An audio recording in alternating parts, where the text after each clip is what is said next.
শ্রমিকদের ন্যায্য পাওনা থেকে বঞ্চিত করলে কাউকে ছাড় দেওয়া হবে না বলে হুঁশিয়ারি দিয়েছেন বাংলাদেশের প্রধানমন্ত্রী শেখ হাসিনা। বুধবার রাজধানীর বঙ্গবন্ধু আন্তর্জাতিক সম্মেলন কেন্দ্রে শ্রম ও কর্মসংস্থান মন্ত্রণালয় আয়োজিত মে দিবসের আলোচনায় কথা বলেন প্রধানমন্ত্রী।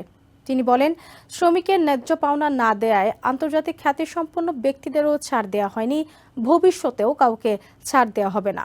এ সময় মালিকদের বিলাসিতা কমিয়ে শ্রমিকদের দিকে বিশেষ নজর দেওয়ার আহ্বান জানান প্রধানমন্ত্রী।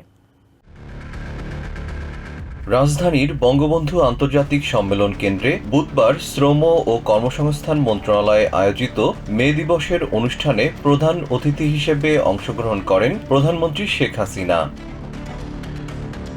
এ সময় ৩ ক্যাটাগরিতে ১০ শ্রমিক ও তাদের পরিবারের সদস্যদের হাতে আর্থিক সহায়তার চেক তুলে দেন প্রধানমন্ত্রী।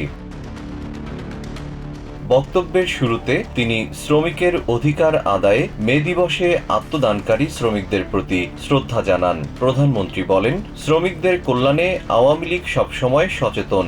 সরকার প্রধান হুঁশিয়ারি দিয়ে বলেন, শ্রমিকদের ন্যায্য পাওনা থেকে কেউ বঞ্চিত করলে সে যেই হোক না কেন তাকে ছাড় দেয়া হবে না। কেউ যদি আমাদের শ্রমিকদের ন্যায্য পাওনা থেকে বঞ্চিত করে, সে যে যত বড়ই হোক না কেন, আন্তর্জাতিক খ্যাতি সম্পন্ন হলেও তাদেরকে আমরা ছাড়ি না, ছাড়বো না। এ সময় শ্রমিকদের প্রতি মালিকের এবং মালিকের প্রতি শ্রমিকদের পারস্পরিক দায়িত্বের কথা স্মরণ করিয়ে দেন প্রধানমন্ত্রী।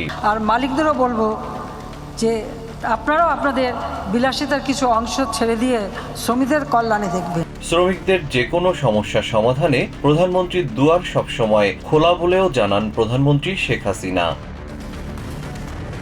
GM Shihab, TVN 24 news desk.